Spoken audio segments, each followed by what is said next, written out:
swords and spears instead of fists. MMA. These fights were spectacles of sport, and the gladiators were the athletes. Yeah. You had some super famous gladiators, rookie gladiators, and everything in between.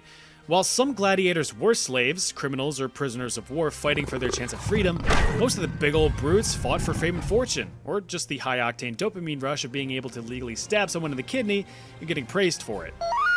Roman citizens were hyped to watch two dudes duke it out in a sweaty, sandy, sassy struggle of strength. But so are we. I mean, we watch boxing, we watch MMA, and sometimes MMA gets brutal.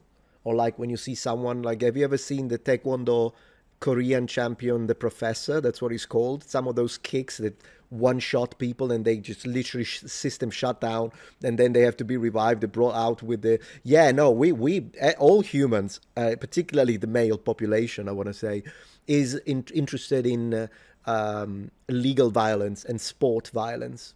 We just like it. I watch it too. It's not like that, because often we're like, oh, the Romans were so bloodthirsty. I'm like, yeah, I mean, so are we. Similarly, it's just what it is. Things were a lot more exciting than just the vanilla missionary position 9-to-5 white picket fence 1.5 children-ass sword and shield type gladiators. Nope. Actually, there were about 30 different types of gladiators ready to clang and bang away at each other.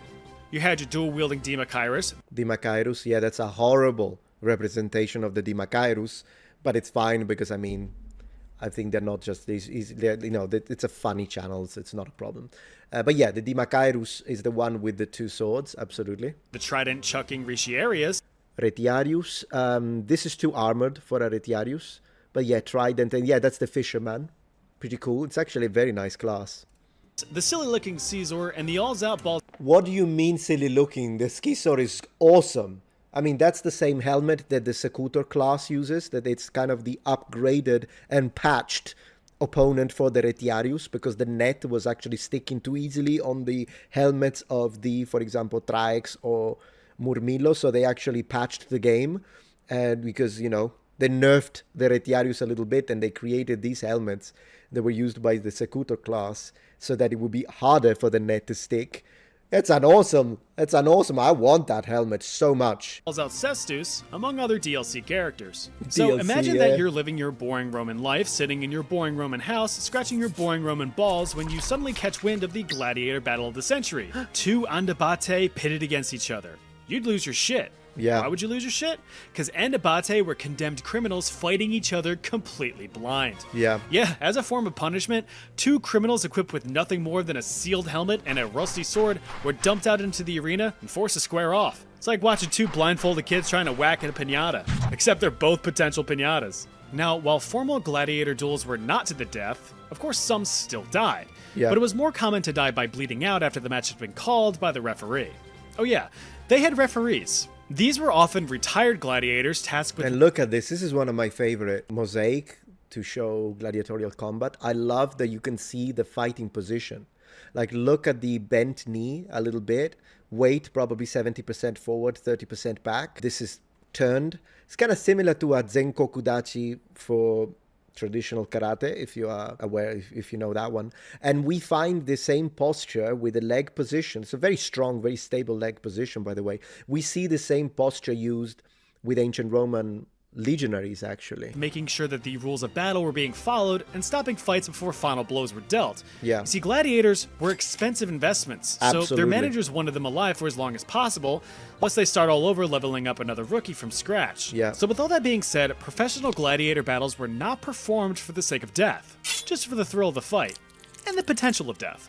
He's absolutely right. Ooh, Nero. Ooh, it's gonna get good. He's absolutely right. I loved his section on the gladiators, and... one more thing I want to say, you know how he mentioned that sometimes criminals would be executed, and instead of just being, you know, just speared to death, they would put them against each other for a big spectacle during the gladiatorial games. Interestingly enough, if you have ever heard the expression, Aue Caesar morituri te salutant, so hail Caesar, those who are about to die salute you. That's actually, it was never said by gladiators. That's a massive misconception, and I hate that they made a whole movie about it, with gladiators saying it. No gladiator has ever been recorded saying that sentence, but you know who has been recorded? Criminals. They were about to die, and so they did say that. So that's one thing. We don't know that, we don't believe, there is no reason to believe that gladiators said that thing, precisely because again, generally speaking, they weren't going to die. And I think it's also where some of the misconception that the gladiators who are going to die comes from. So it would be important to debunk that one and just say criminals said that, not gladiators. All right, Nero. That's a good one. Let's go.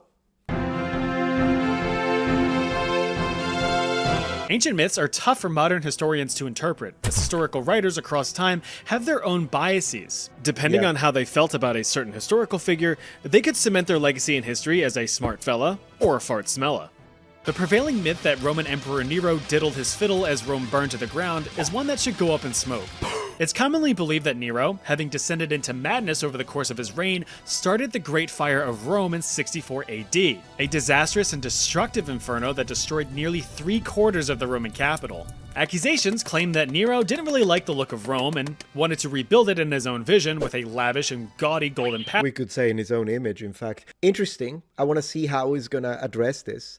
The accusation of madness in Latin, there are several terms that are used in the sources. One is insania, for instance. Another one is furor, when it has more to do with passions and desires, all the way up to the sexual ones. But the accusation of madness is extremely common in the sources, as he's mentioning. Plato, Cicero, Sallus, just 3 examples that come to mind just like that. Now, whether or not it's a state of a psychopathological condition, that or it was just propaganda, specifically anti-imperial, coming from senatorial classes, that is really difficult to address.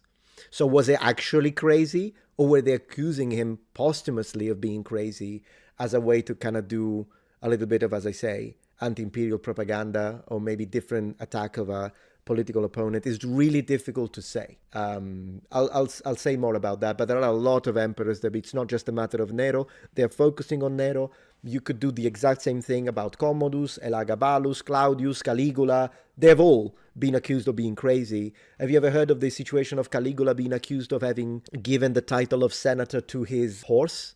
Well, that never happened, by the way. He only threatened of doing it, and he never did it. But as I say, yeah, the threatening, the thing that you say, oh, these guys are nuts, all over the place in ancient Roman sources. Palace, so a conveniently timed fire would have been a great opportunity to do so.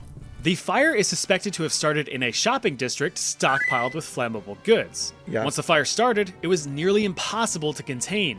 Rome was a dense city, streets were narrow, housing structures were wooden, and the wind was a-blowin'. This set of conditions provided the perfect environment for the big ol' fire to really roar. The blaze lasted for 9 whole days, decimating 10 of Rome's 14 districts. But was Emperor Nero to blame? Not at all. He blamed the Christians, and that's true. I've already made a video to discuss it.